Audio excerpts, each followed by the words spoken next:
You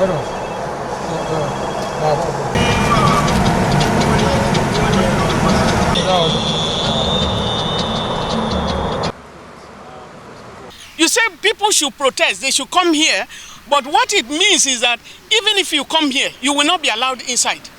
Even if you want to stay inside here, because what made me to really come and stay here, let me watch them tear gassing. Made me to come here on Saturday, they circled the young people and tear gas them in different directions. And I say, what are we doing? Our young people are complaining. And the complaint is everybody's complaint. Does the police go to the market differently? Do they go to different markets? The army, do they go to different markets? These are all children of Nigeria. And you are turning the children of Nigeria against them. Eventually, we had to talk to the commissioner of police. What is happening? You say we should come and protest here. He said, so they now said, oh, okay, the women, they are coming to see you here. They are coming here, whatever. They later gave us the permission, and about 350 women came. But why were you tear gassing women? Young girls, those girls who came here yesterday, when I think of them in the interaction with them, I'm just saying that somebody who refuses to listen is waiting for some dangers. Somebody who refuses to listen, this is affecting everybody. All of you, even journalists here, you have your homes, but what are you experiencing at home? Nigeria is experiencing a very, very terrible time. And we need to be careful with the things that we are doing. We need to be careful. You see what is going on, in some parts of the north. And you are also seeing what is going on with the handling of our political elite. Why are you denying some people their rights? What is happening to Kanu, that is still being held? We are asking for him to be released. Is he not a Nigerian? There are some bandits who have confessed to killing about 1,000. They even resuscitate them or do how do you... they forgive them, and they are trying to set up things for them, set up businesses for them. But Kanu, how many people has Kanu killed? So unity of Nigeria depends on, they are playing with things that we shouldn't. When you are leading, as a leader, you lead the bad, the good, and the ugly. They are all your children. You can't drive them out. So Nigerian leaders need to look at every child of Nigeria as their own. So they need to release that young man that is, in detention. For the sake of Nigeria, when you're looking at the East, you say they are not participating in the DC. You are not giving them any cause for alarm. You are discriminating, and there should be no discrimination in Nigeria. Our unity in diversity is what makes us rich, is what makes us the Nigeria that we are. We love Nigeria, and we don't want to separate from each other, but you must bring in the issue of unity. You must treat every Nigerian equally. I'm actually very happy that what we are seeing, but it's not late 6 p.m. After a while, you will hear stories. For this city, the leaders of the organizer, we are not the organizers. We are just concerned mothers who came out to support. The leaders have been picked by DSS, though they are denying they are not the ones who picked them.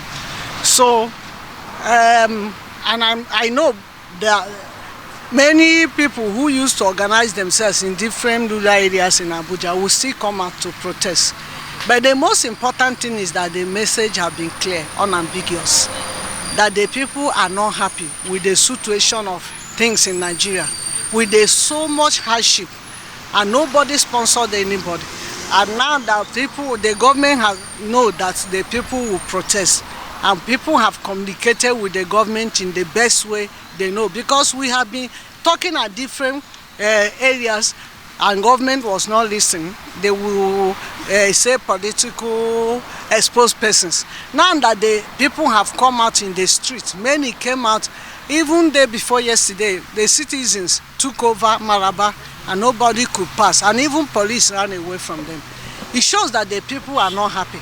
And even the public address that the president addressed us, the people did not see any hope in that address.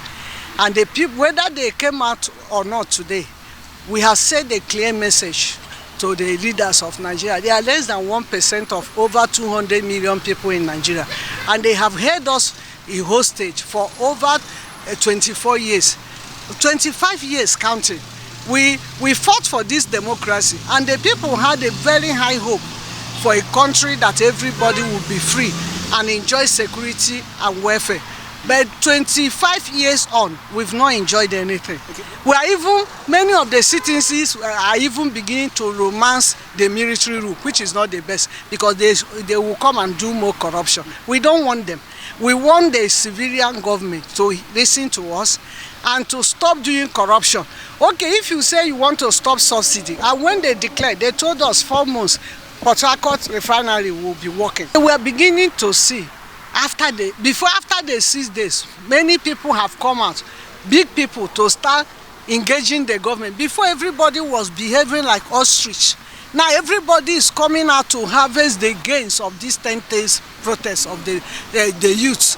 Everybody is beginning to ask questions about, and we are beginning to say, our children came out in year 2020 to protest against police brutality, and many of them were murdered at Lekki toll gate. We want to have a closure on that incident. We need accountable of how many people that died, and we need to know their parents so that the hearing will begin. The hearing have not started. Many parents are thinking maybe their children japa to some other country. We need to have a closure, and we need government to tell us, because this government is still the extension of the government that murdered those children. So they have to come and give us accountable of these children. And there are so many areas we are asking for accountability. We are asking for accountability on the money you save from the subsidy, how we can use it to make sure that things are working. We are asking for accountability. You are floating the naira. What have you saved from it? What are the gains? Because we cannot have opaque government. We cannot continue. And we are beginning to have this conversation. We have been coming out every day here, except day before yesterday we couldn't come. Every day we have been coming out here, supporting even the police, and saying, you police officers, you DSS officers, you soldiers, all of us are in this thing together. Your wife do not go to different, or husband, different market. We go to the same market. Nobody can buy anything again. The normal people, ordinary human beings. People are beginning to cut leaves and cook and eat, and children are going to beg before they can even see pure water to drink. It cannot continue. Government has to listen to us, and they have to ensure, don't be telling us you are cultivating 1,000 hectares of. We don't want to hear. We had it last year.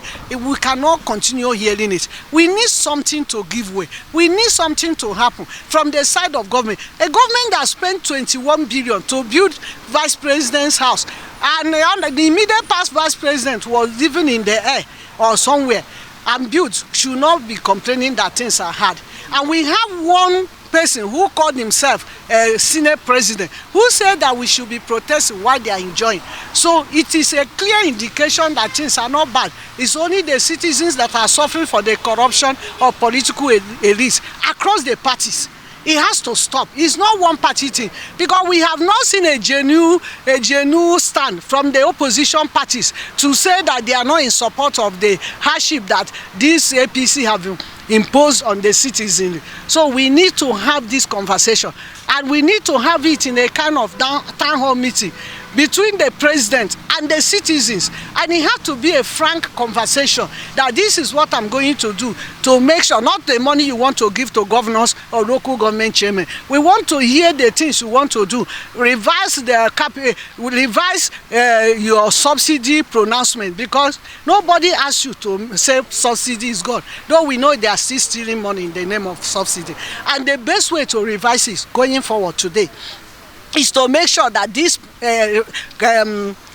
Port Harcourt refineries that has been completed according to them is now working, and is also bringing petrol to marketers, and we are buying at a very reduced rate, and also to give crude oil, sell it to Dangote in naira, so that we can see fuel. We don't have fuel, and fuel defines every aspect of our lives in Nigeria, and so that we can go to market and buy things. Yes. President Bola Ahmed Tinubu promised us cassava, beans, rice, and we can't have them. Beans is so expensive, garri is so expensive. If you go to market and touch any garri to put in your mouth to taste, the person selling it will slap you.